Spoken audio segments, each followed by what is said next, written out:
Iran কাতারের মার্কিন সামরিক ঘাঁটিতে হামলা চালিয়েছে, একই সাথে ইরাকে এবং সংযুক্ত আরব আমিরাতে আমেরিকার যে সমস্ত ঘাঁটি রয়েছে তার কোথাও কোথাও হামলা চালিয়েছে। প্রাথমিক খবর থেকে জানা যাচ্ছে যে ইরাক এবং কাতারে মোট 10টি ক্ষেপণাস্ত্র দিয়ে হামলা চালিয়েছে। পরবর্তীতে নানানভাবে খবর পাওয়া যাচ্ছে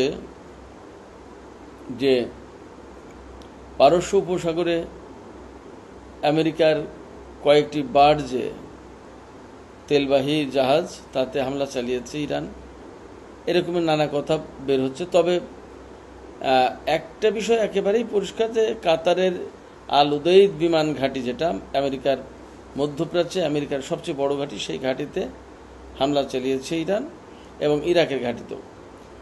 কাতারের পক্ষ থেকে একটা নেতিবাচক প্রতিক্রিয়া জানানো হয়েছে এবং কাতার জানিয়েছে যে ইরানের ক্ষেপণাস্ত্র তারা ভূপাতিত করেছে। সেটা হতে পারে মার্কিন বাহিনী ভূপাতিত করেছে অথবা মার্কিন প্রযুক্তি ব্যবহার করে কাতারের সামরিক বাহিনী ভূপাতিত করতে পারে। যাই হোক, ইরাকের পক্ষ থেকে তেমন কোনো প্রতিক্রিয়া জানানো হয়নি। এই হামলার পর অনেকেই আশঙ্কা করছেন তাহলে কি যুদ্ধ আরো বৃহৎ পরিসরে ছড়িয়ে গেল কিনা এবং তৃতীয় বিশ্বযুদ্ধ কি শুরু হয়ে যাচ্ছে বা তৃতীয় বিশ্বযুদ্ধের দামামা বেজে উঠল কিনা।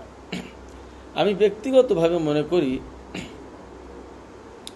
যে ইরান আগেই যেহেতু ঘোষণা দিয়েছে যে কোনো হামলা, কোনো আগ্রাসন বিনা জবাবে পার পাবে না এবং তারা কোনো মতেই হামলা থেকে পিছিয়ে আসবে না, প্রত্যেকটা হামলার বা প্রত্যেকটা আগ্রাসনের পাল্টা জবাব দেবে।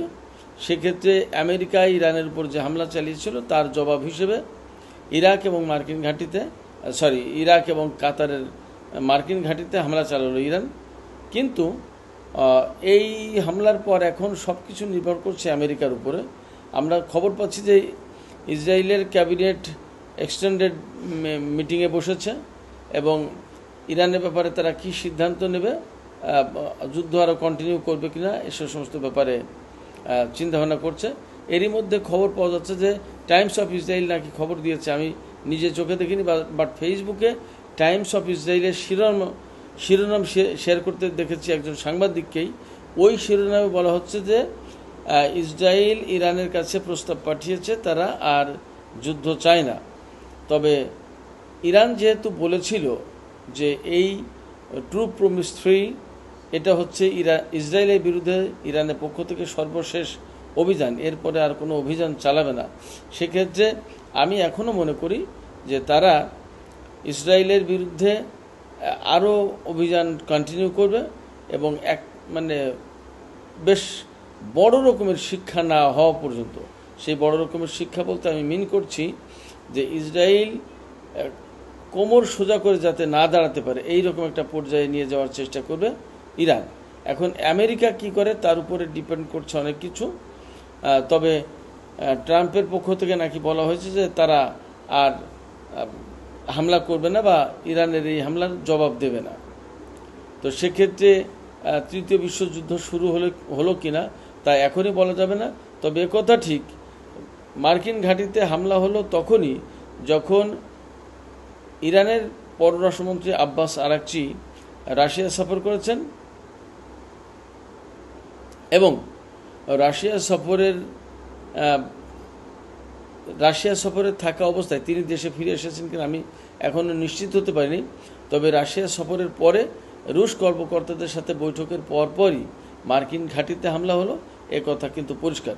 তার ভেতর দিয়ে আমি মনে করি এই মেসেজ আসছে যে ইরান মার্কিন ঘাঁটিতে হামলা করলে যদি মার্কিন বাহিনীর পক্ষ থেকে বা মার্কিন সরকারের পক্ষ থেকে হামলার মতো কোনো প্রতিক্রিয়া দেখানো হয়, তাহলে সেই হামলা বা সেই পরিস্থিতি কীভাবে মোকাবেলা করা হবে সে ব্যাপারে মনে হয় রাশিয়ার পক্ষ থেকে ইরানের জন্য একটা দিক নির্দেশনা, সিগন্যাল বা মেসেজ আছে।